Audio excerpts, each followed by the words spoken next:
прийшов час після нашої революції, після нашого Майдана жити по-новому. Ми не дамо більше нікому шансів затягнути Україну в минуле. Throughout the 2014 election campaign, many promises were liked by the people were given by the future president of Ukraine, Petro Poroshenko. Many Ukrainians put their trust into him.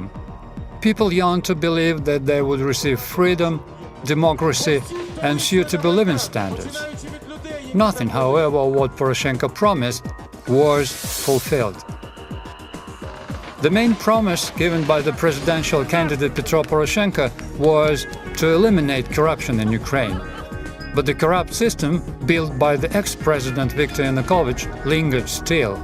Poroshenko himself came to control the corrupt schemes and appointed his business partners to key state offices. Such concentration of business and authority in one hand is called conflict of interest by international legal practitioners. Poroshenko was the Minister of Economy under the government of Viktor Yanukovych. He is unable to tear down the system, being a part thereof.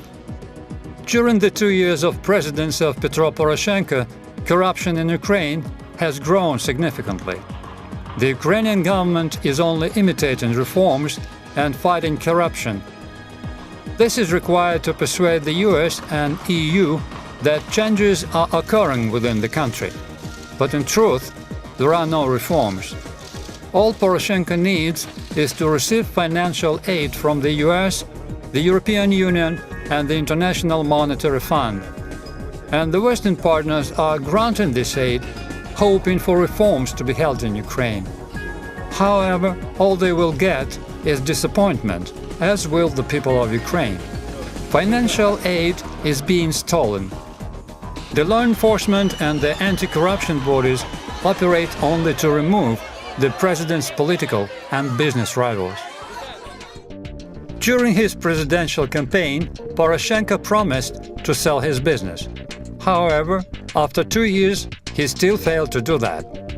The Panama Papers offshore outrage has evidenced that in 2014, Poroshenko founded an offshore company in the British Virgin Islands. This would allow him to avoid paying taxes in the country, the president whereof he is. That said, the company was serviced by the same attorneys who serviced the companies owed by the Russian President Vladimir Putin. During the 2 years of presidency, Petro Poroshenko has considerably developed his business. Upon being elected president, branded stores of his confectionery corporation Roshen appeared overnight in every town and city of Ukraine. Now nearly every town has dozens of such shops. In Kyiv, the country's capital, such shops are present at every subway station. Poroshenko remains one of the richest individuals in the country. He supposedly owns around $1 billion in assets. According to BBC, after 1 year of presidency, Poroshenko's declared income increased sevenfold. The cornerstone of his business empire is the Roshen Corporation. It owns several factories in 4 countries, a number of factories in Ukraine, and 1 factory in both Russia, Lithuania, and Hungary. The Russian factory is situated in the city of Lipetsk.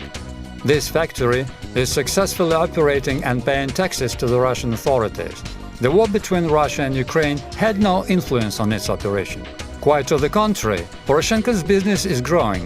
Roshen Corporation, owned by him, is going to have another factory built in Kaluga, Russia.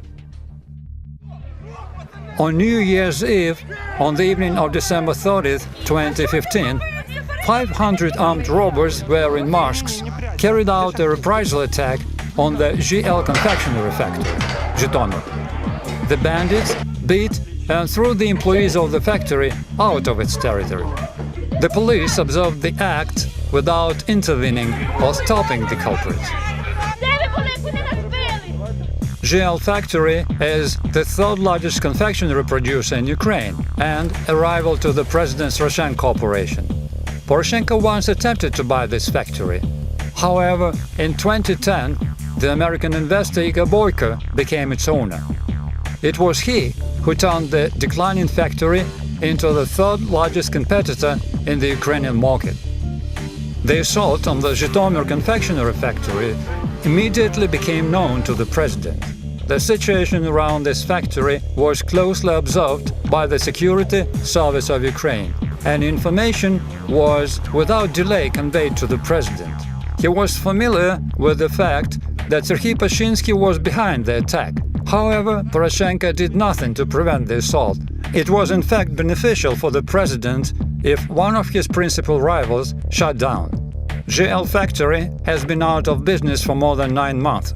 2,000 factory employees lost their jobs. In the meanwhile, Poroshenko operation began producing confectionaries similar to those of GL factory. In 2016, the production of confectionaries at Poroshenko's factories within the categories previously covered by GL factory has increased.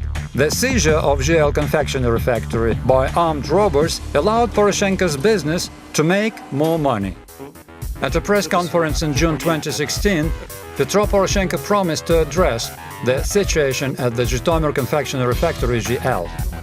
However, now the factory is still held by thugs, its assets are being stolen, and 2,000 people are deprived of their jobs. The attack masterminded by the parliamentary Serhii Pashynskyi has destroyed the third largest confectionery factory in Ukraine in terms of production volume.